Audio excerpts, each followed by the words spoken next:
การปฏิบัติธรรมอันนี้ก็เป็นการเข้าใจผิดในหลักการการปฏิบัติจริงๆมันคือการปฏิบัติภายในสู่ภายนอกนะปฏิบัติภายในจิต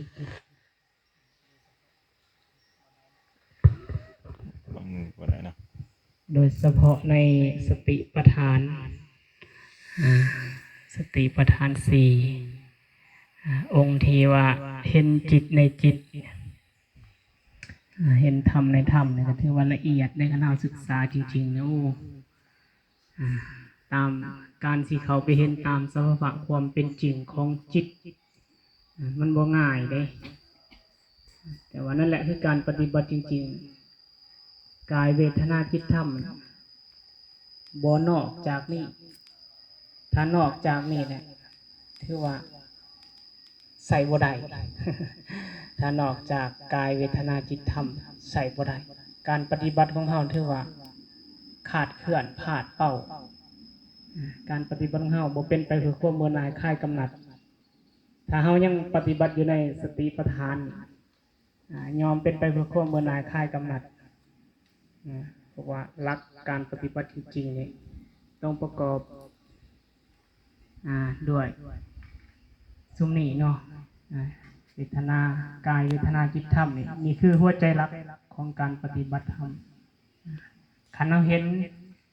ตามความเป็นจริงที่มันเกิดขึ้นเท่ากับสิมีปัญญาในการสละความยึดมั่นถือมั่นในกายเห็นบ่ขันเฮาบ่เห็น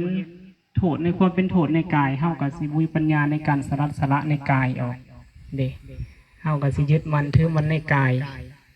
ว่าอันนี้ของเฮาอันนี้ของเขาถ้าเฮายังมีความเห็นจังซี่นี่โอ้ยไม่ออกยังเวียนตายเวียนเกิดในวัฏสงสารนี่บ่จบบ่สิ้นจักเทื่อเกิดมาซะใดก็ทุกข์จังซี่แหละเกิดมาซะใดก็ทรมานจังซี่แหละต้องได้อัตภาพห่างกายอย่างนี้ถ้าเฮาบ่พยายามสละความเป็นตัวเป็นตนความยึดมั่นแต่ว่าก่อนสิสละได้นี่ก็บ่ง่ายต้องทำความเห็นให้ถูกต้องเห็นบ่คือคุณวันสัมมาทิฏฐิเห็นถูกต้องเห็นยังเห็นทุกข์เห็นให้เกิดทุกข์ทางปฏิบัติทุกข์ของผลทุกข์เห็นบ่ดีแต่การปฏิบัตินี่มันบ่ง่ายนะว่าอาจจะง่ายอยู่อย่างในสติปัฏฐานเพิ่นก็ยังว่า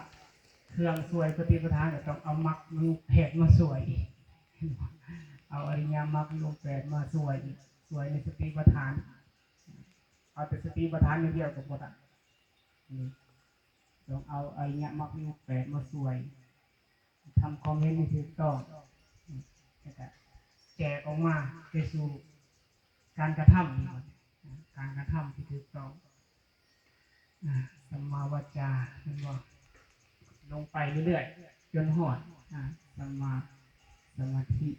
โอ้มันก็ละเอียดเนี่ยการเฮาศึกษาจริงๆก็บ่ง่ายแต่ว่าคันว่าเฮาเจริญสติปัฏฐานสี่สมบูรณ์บททรงก็จะสมบูรณ์นี่ก็ให้เฮาเบิ่งกายในกายของเฮาถอนอุปทานจากกายของเฮากายของเฮาก็ประกอบด้วยเนี่ยมหาตาพูดสี่มันบอกดินน้ำไฟลมถอน